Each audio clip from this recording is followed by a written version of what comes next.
Olá, estudantes do 7º ano. Neste vídeo, vamos falar sobre a análise de tabelas e gráficos envolvendo os números racionais negativos. Mas por que nós por que usamos gráficos e tabelas? Você já fez essa pergunta? Já questionou isso? Então vamos lá.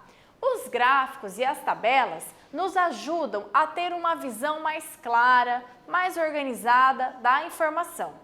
Além disso, os gráficos e as tabelas nos ajudam quanto à interpretação dos dados, facilitam a nossa interpretação diante de uma situação-problema.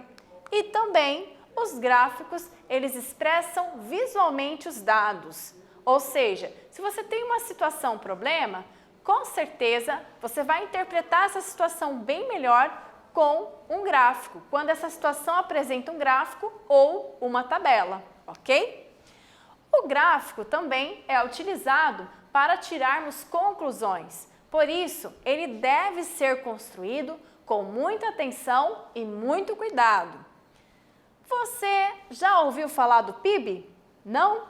O que significa o PIB? O PIB é o Produto Interno Bruto, ok? O PIB, ele serve para representar a soma de todos os bens e serviços que são produzidos em uma determinada economia. Pode ser um estado, pode ser uma cidade ou pode ser um país. O PIB, ele serve também como indicador, porque ele avalia como está a economia de um determinado local, se essa economia está crescendo e se o padrão de vida das pessoas está melhorando. Por isso, o PIB ele está diretamente associado com o conceito de qualidade de vida das pessoas.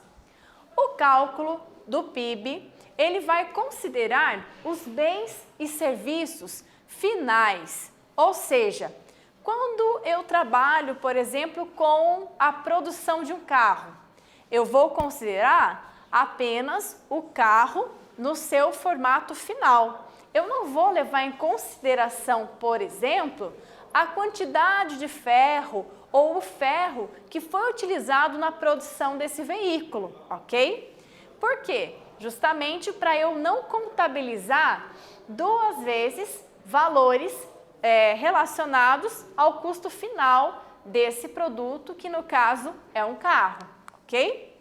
Então vejam esse exemplo de histórico do PIB brasileiro que vai de 2011 até 2020. Então esse gráfico, ele mostra os 4 trimestres dos anos que vão de 2011 até 2020. Por exemplo, cada coluna dessa representa um trimestre de um determinado ano. Então, por exemplo, em 2011, eu tenho aqui que o primeiro trimestre, o segundo trimestre foram positivos, foram valores acima de 0. Agora, o terceiro trimestre, já tivemos um PIB negativo. E no quarto trimestre de 2011, recuperamos esse valor, ok? Agora, dá uma olhadinha no quarto trimestre dos anos, por exemplo, de 2015. Olha só, recessão, valores negativos, ok? Então, a taxa do quarto trimestre, por exemplo, nos diz o quanto o PIB aumentou em relação ao PIB do terceiro trimestre, ok?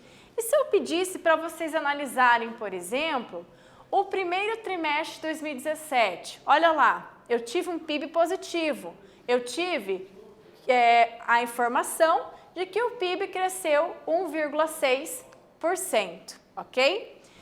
Com relação ao segundo trimestre de 2015, a informação já muda totalmente. Então, eu tive uma queda de 2,2% no PIB. Neste vídeo, nós falamos sobre a análise e interpretação de gráficos e tabelas envolvendo os números racionais negativos. Eu espero que vocês tenham gostado e até breve!